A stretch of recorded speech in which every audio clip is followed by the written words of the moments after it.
Vous êtes à l'écoute d'Évangile sans contour, l'Évangile sans contour.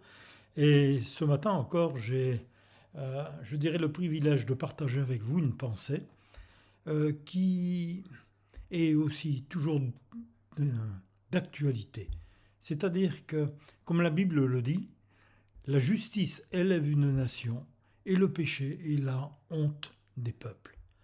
Nous allons le voir ensemble, non pas pour avoir, je dirais, un esprit de culpabilité, mais d'élever notre cœur vers Dieu, parce que pour réagir, pour voir un peu comment le Seigneur souffre aussi de voir un monde qui est corrompu, qui est dans la méchanceté, qui est dans la violence, qui est dans tout cela. Et il veut nous faire voir par son Esprit Saint, eh bien, que se réveiller dès le matin en harmonie avec la nature qui nous entoure, eh bien, doit nous pousser à lever les yeux en sachant que notre Père Céleste est là, il est là dans les cieux. Alors frères et sœurs, eh bien, nous allons passer un bon moment ensemble et que cela serve à méditer sur ces paroles pour que vous soyez bien et encouragés.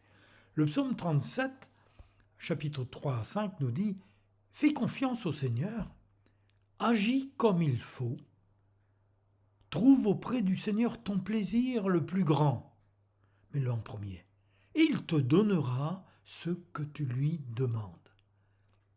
Remets ta vie au Seigneur, compte sur lui, et lui, il fera le nécessaire. » Voilà, c'est un peu, vous savez, la continuité de la prière que Jésus a enseignée à ses disciples et nous enseignait dans le Notre Père, que ton règne vienne sur la terre comme aux cieux. C'est-à-dire que par ces paroles, il nous réconforte, il réconforte notre être entier, tout entier. C'est une réalité qui ne peut que nous interpeller. Et au travers de quelques textes des Écritures, j'aimerais vous encourager vraiment, quoi qu'il arrive, et quelle que soit la situation que vous vivez, avec cette parole, eh bien, comme il a dit à Josué, fortifie-toi et prends courage. Jérémie chapitre 6, versets 16 à 17-19, nous dit ainsi parle l'Éternel, placez-vous sur les chemins et regardez, et demandez quels sont les anciens sentiers, quelle est la bonne voie, et marchez-y, et alors vous trouverez du repos pour vos âmes. J'ai mis près de vous des sentinelles, soyez attentifs au son de la trompette. C'est pourquoi écoutez, nations, là il parle à tous les pays. Sachez ce qui leur arrivera, assemblée des peuples. Écoutez, terre. Voici je fais venir sur ce peuple le malheur, fruit de ses pensées, car ils n'ont point été attentifs à mes paroles, et ils ont méprisé ma loi. Pour ça, nous revenons à ça. La justice élève une nation et le péché est la honte des peuples. Dieu a toujours voulu se manifester envers l'homme qu'il a créé pour le délivrer de la condition du péché dans lequel il était tombé. C'est pour ça, même dans Ésaïe, il est dit, chapitre 6, versets 1 à 7, « L'année de la mort du roi Osias, je vis le Seigneur assis sur un trône élevé. » Ça, c'est Ésaïe qui a eu cette vision. « Et les pans de sa robe remplissaient le temple. » C'est une réalité. Des séraphins, des êtres divins justement, qui sont là dans les cieux, se tenaient au-dessus de lui. Ils avaient chacun 6 ailes. Là, on est dans le surréalisme. 2 dont ils se couvraient la face, 2 dont ils se couvraient les pieds, et 2 dont ils se servaient pour voler. Ils criaient l'un à l'autre et disaient « Saint, Saint, Saint, l'Éternel des armées, toute la terre est pleine de sa gloire. » Et les portes furent ébranlées dans leurs fondements par la voix qui retentissait, et la maison se remplit de fumée. Alors je dis, malheur à moi, je suis perdu. Et Isaïe parle pour lui-même, car je suis un homme dont les lèvres sont impures. J'habite au milieu d'un peuple dont les lèvres sont impures. Et mes yeux ont vu le roi, l'Éternel des armées. Il savait dans son esprit eh bien que on ne pouvait pas voir Dieu, sinon on allait mourir. On ne peut pas voir Dieu, Dieu est esprit. Et quand il se révèle, c'est quelque chose d'extraordinaire. Mais la Bible nous dit que l'un des séraphins vola vers lui, tenant à la main une pierre ardente qu'il avait prise sur l'autel avec des pincettes. Et il en toucha la bouche d'Ésaïe. Et dit, « Ceci a touché tes lèvres, ton iniquité est enlevée et ton péché est expié. Voyez-vous, Dieu veut nous faire, là, dans ce moment, nous faire entrevoir que pendant un instant, l'au-delà ou l'invisible, c'est-à-dire le royaume de Dieu, ce qui existe derrière cette vie minable sur terre, je dirais souvent. Malgré toutes ces choses qui sont en train de se passer sur terre, le royaume de Dieu existe et Dieu ne change pas. Il est saint. Et ça, c'est important de savoir ça. Vous savez, quand nous étions à l'ex-Zaïre avec mon épouse, à la sortie de l'aéroport de Kinshasa, là où je travaillais avec le missionnaire Jacques Verneau et sa femme Johanna, il y avait un grand panneau publicitaire que Jacques avait fait mettre devant l'aéroport, 4 mètres sur 3 mètres. Et ce verset a été lu par des milliers de personnes, des présidents, des ministres, des petits, des hommes d'affaires, des gens qui venaient du monde entier, petits et grands. Et un message, je dirais, c'est un message de notre Père Céleste, invitant une nation entière à l'écouter et à mettre en pratique sa parole pour que Dieu puisse se révéler à cette nation et relever cette nation. Proverbe 14,34 dit « La justice grandit une nation, mais le péché est une honte pour tout le peuple. » Qu'en est-il de la France? Qu'en est-il de l'Europe? Qu'en est-il des États-Unis? Qu'en est-il du monde entier? C'est un verset qui invite à respecter la justice de Dieu, qui devrait incarner l'idéal, même des valeurs sociales, politiques, éthiques, morales, tout ce que vous voulez d'une nation. Mais nous pouvons malheureusement constater que beaucoup de pays, y compris le nôtre, le péché domine et le verdict en est la honte. Jérémie chapitre 5, versets 23-26 montre, et il parle à tous ces peuples, il dit « Ce peuple a un cœur indocile et rebelle, il se révolte. Car il trouve parmi mon peuple des méchants, il se trouve parmi mon peuple des méchants. » C'est-à-dire des gens, des influenceurs un peu, qu'ils soient politiques, qu'ils soient du travail, qu'ils soient autres, dans le showbiz ou n'importe quoi, il y a justement des influenceurs qui veulent conduire le peuple dans la mauvaise voie. Mais heureusement, le message de l'Évangile continue à être annoncé, et tous ceux qui l'ont accueilli, c'est-à-dire qui ont accueilli Jésus-Christ comme leur sauveur personnel, eh bien, il s'opère un changement de vie. Oui, un changement de vie pour tous ceux qui lui obéissent, qui l'acceptent comme sauveur. Et c'est une nouvelle création intérieure dans l'âme qu'opère le Saint-Esprit. La Bible dit, Jean 1,12, « Certains l'ont accueilli, Jésus. Ils ont cru en lui, ils ont cru en ses paroles.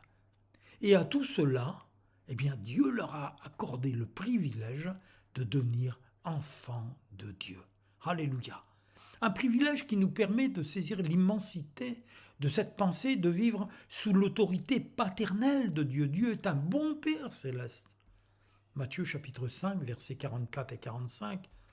Et Jésus dira, je vous dis, maintenant, eh bien, c'est des commandements nouveaux. Aimez vos ennemis, bénissez ceux qui vous maudissent, faites du bien à ceux qui vous haïssent, et priez pour tous ceux qui vous maltraitent et qui vous persécutent.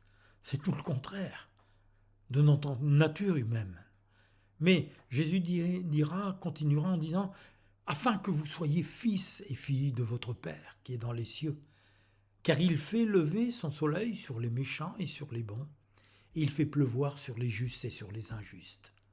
Proverbe, chapitre 14, versets 26 et 27, nous dit que reconnaître l'autorité du Seigneur permet de vivre en toute sécurité. Écoutez bien, en toute sécurité, malgré, je dirais, toute cette violence qui entoure, malgré toutes ces mauvaises nouvelles, malgré, je dirais, ce sombre avenir qui est devant nous. Non, la Bible nous dit, reconnais l'autorité du Seigneur, parce que cela va te permettre de vivre en toute sécurité, car il protège ses enfants. Reconnaître l'autorité du Seigneur est source de vie, et cela permet d'éviter les pièges mortels. Et éloigne la peur.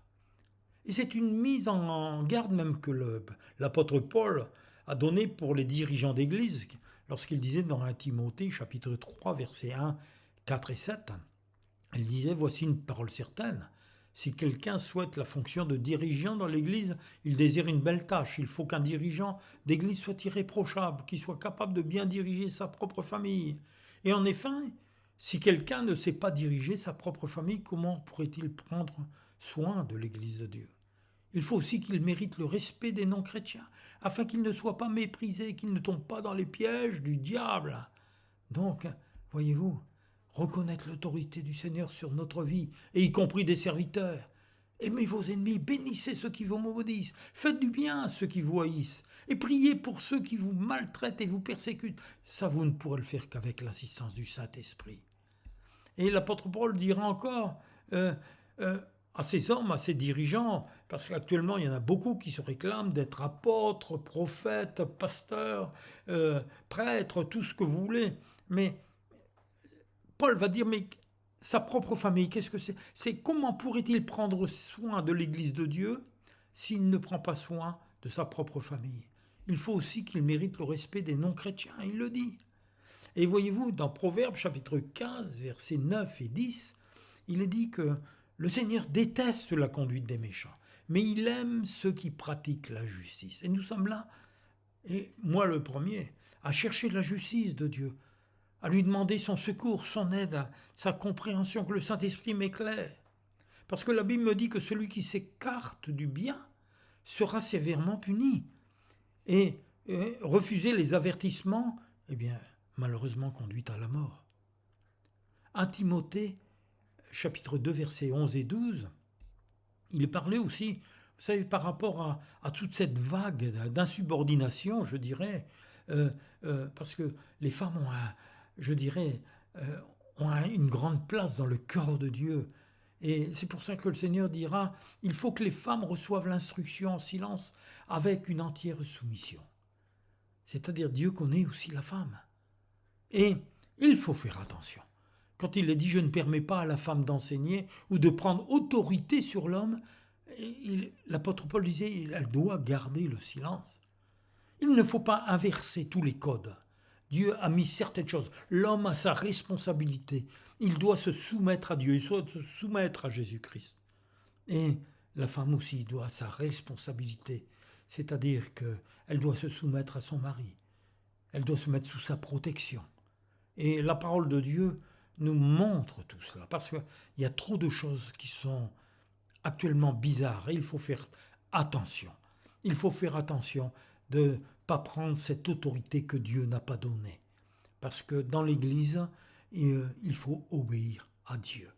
Et lorsque nous regardons Jésus qui a choisi ses 12 disciples, ses 12 hommes, et pour en faire justement des apôtres, pour en faire des serviteurs, eh bien, là encore, il y a eu une action de Jésus, puis en même temps son choix, et après il y a eu l'action du Saint-Esprit. Voyez-vous, exclure Dieu, exclure sa parole, c'est détériorer notre conscience, et c'est refuser l'amour véritable. L'esprit est faussé, et l'amour du prochain est oublié. Tout cela va à cause d'un attachement pervers, une façon de vivre égoïste et mauvaise. Oui, mes amis, mes frères, mes sœurs, le langage du monde ne veut plus qu'on parle du mot péché. Il en a horreur. Maintenant, on va faire des excuses, on va mettre des noms scientifiques, on va chercher toujours des choses pour excuser. Et pourtant, on peut voir des personnes qui en sont atteintes tous les jours, et nous les premiers, si nous ne faisons pas attention. Dieu dit dans Jérémie chapitre 5, versets 7 à 9, « Pourquoi te pardonnerai-je? Tes enfants m'ont abandonné. J'ai reçu leur serment, ils se livrent à l'adultère. Ils sont en foule dans la maison de la prostituée. Semblables à des chevaux bien nourris qui courent çà et là, ils hennissent chacun après la femme de son prochain. Ne châtierai-je pas ces choses-là, dit l'Éternel? Ne me vengerai-je pas d'une pareille nation? » Mes amis, mes frères, mes sœurs, Satan est l'adversaire de Dieu. Et il fait tout en son pouvoir, dans cette liberté, je dirais, dans ces esprits libertins qui sont des esprits séducteurs, des esprits qui sont contre Dieu, qui avilissent l'homme, qui avilissent la femme et qui les font pécher. Tout cela pourquoi? Parce que pour que l'homme, la femme oublie son Créateur et l'irrite par sa désobéissance. Jérémie 5, 25, verset 27, il est dit « Ainsi parle l'Éternel des armées, le Dieu d'Israël, car voici dans la ville sur laquelle mon nom est invoqué, je commence à faire du mal et vous resteriez impunis? Vous ne resterez pas impunis, car j'appellerai le glaive sur tous les habitants de la terre, dit l'Éternel des armées. Voyez-vous tout ce qui se passe actuellement en France, avec ces attaques, avec ces violences, avec toutes ces choses qui échappent même au gouvernement, parce qu'il ne sait plus où donner de la tête. Il y a là, je dirais, un jugement de Dieu, parce que la nation s'est détournée du Seigneur. Et voyez-vous, c'est pour ça qu'avec Jérémie, Dieu disait que l'Éternel est en dispute avec les nations et il entrera en jugement contre toute chair. Dieu ne reste pas, je dirais, muet devant de telles choses. À l'intérieur de lui, ça boue. Vous savez, dans le psaume 2, il est dit « Baiser le fils de peur qu'il ne s'irrite ». Parce que Jésus va revenir bientôt pour chercher son Église, mais aussi il reviendra pour juger les hommes. Et pourtant, il y a toujours cet espoir, parce que dans Jérémie, il dit « Peut-être écouteront-ils et reviendront-ils chacun de leur mauvaise voie.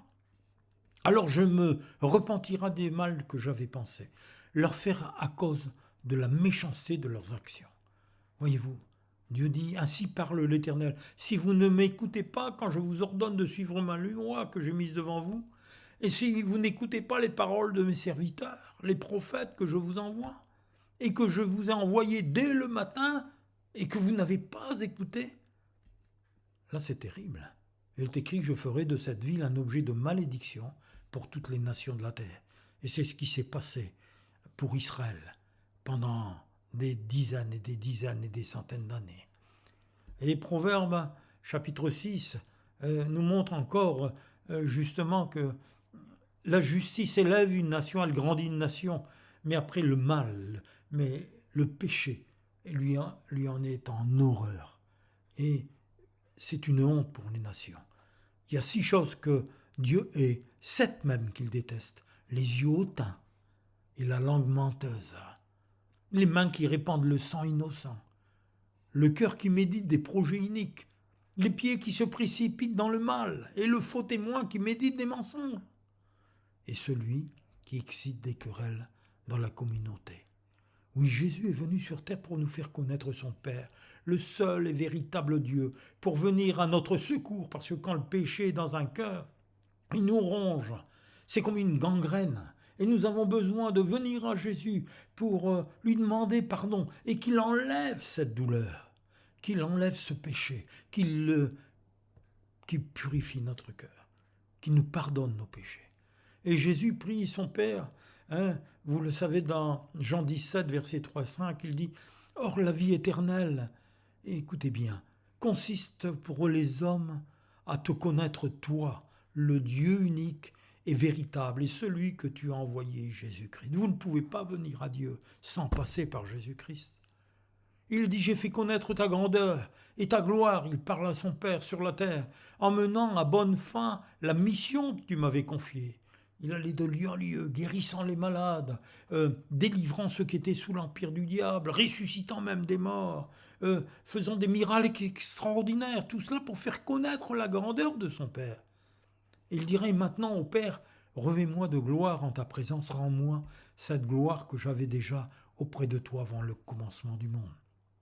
Et vous savez, Christ est mort pour nos péchés, il est mort crucifié, 3 jours après il est ressuscité, et le Père l'a reçu dans la gloire et maintenant il règne et il est assis à la droite de Dieu. Oui, Jésus est venu sur terre aussi pour lever le voile qui cache le cœur de l'homme et lui montrer ce qu'il y a à l'intérieur. Il soulève. Voilà ce qui met une barrière entre son Créateur et lui. Peut-être que tu as des prières qui ne sont pas exaucées. Peut-être que dans ton cœur, tu souhaites vraiment un exaucement pour ceci ou pour cela, mais peut-être y a-t-il encore une barrière. Jésus veut enlever ce voile pour que toi-même, tu demandes pardon à ton Père Céleste. Tu demandes à Jésus de venir ôter cette barrière.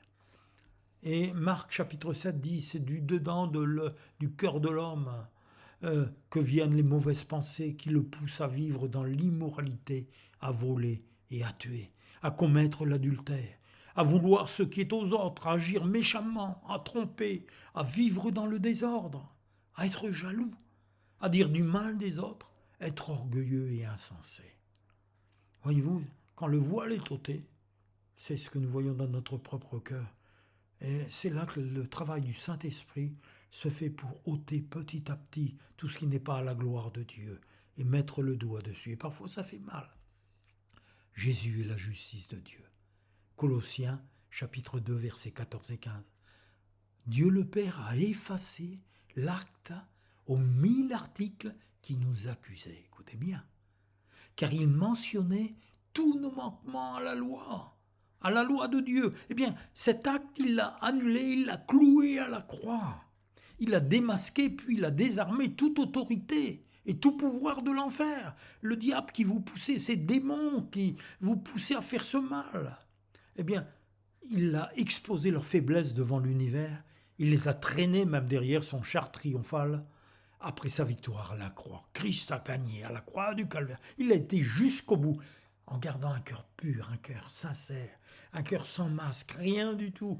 Le pardon était en lui, l'amour était en lui. Il est l'amour, il est l'amour de Dieu. Et plus il y aura de justifiés, plus la nation grandira dans la justice, la bonté, la grâce. Voilà le vrai programme qu'il faut donner. Les programmes humains n'ont rien donné et continuent à faire, à nous pousser dans un mur, parce que nous n'avons pas de solution. Mais revenir à Dieu, que tous reviennent à Dieu et la nation grandira. Plus le péché continuera à se répandre, plus la honte s'attachera à cette nation. Jérémie 17, 5 à 7. Ainsi parle l'Éternel, maudit soit l'homme qui se confie dans l'homme, qui prend la chair pour son appui et qui détourne son cœur de l'Éternel. Car il est comme un misérable dans le désert et il ne voit point arriver le bonheur. Mais béni soit l'homme qui se confie dans l'Éternel, dont l'Éternel est l'espérance.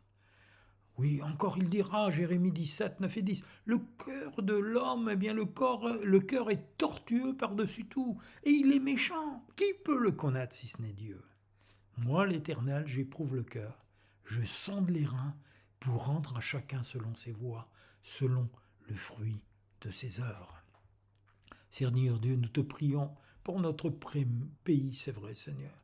Que tu réprimes les projets de Satan, tu vois, encore avec ses objectifs de guerre, de violence, de méchanceté. Que tu réprimes tous ces projets de son armée de ténèbres. Que tu fasses échouer les objectifs de destruction qu'il fait actuellement subir à notre pays. Seigneur Jésus, réveille ton Église et qu'elle accomplisse tes commandements en liant et en chassant l'ennemi invisible en ton nom. Oui, nous avons ce pouvoir. Luc chapitre 10, verset 19. Et lorsque ça nous attaque autour de nous, lorsque nous sommes terrassés, lorsque nous sommes attaqués, lorsque nous sommes même attaqués dans notre chair, Jésus leur dit, je vous ai donné le pouvoir de marcher sur les serpents et les scorpions, et sur toute la puissance de l'ennemi, et rien ne pourra vous nuire. Que ta lumière se lève, Seigneur, sur les dirigeants, sur les autorités de notre pays, pour qu'ils soient sensibles à ta voix. Incline leur cœur pour qu'ils se tournent vers toi et qu'ils se repentent, Seigneur. Change d'attitude et que ta volonté s'accomplisse. Pardonne, Seigneur Dieu. Merci pour ton amour, pour ta compassion. Merci d'avoir une oreille attentive aux prières qui montent vers toi. Agis, Seigneur. Agis en faveur de tes enfants fidèles à ta parole. Père Saint, sois adoré, loué, exalté pour ta fidélité envers ceux qui t'obéissent et qui t'aiment. Mes amis, frères et sœurs, chers amis, soyez dans la paix, recherchez Dieu, venez au Père et soyez fortifiés avec un bon courage renouvelé. Devant toi, Seigneur, je répands mon âme. Devant toi, Seigneur, je répands mon âme. Ô mon Dieu, suis à toi. Je me confie en toi, conduis-moi dans la voie de la vérité. Souviens-toi de moi.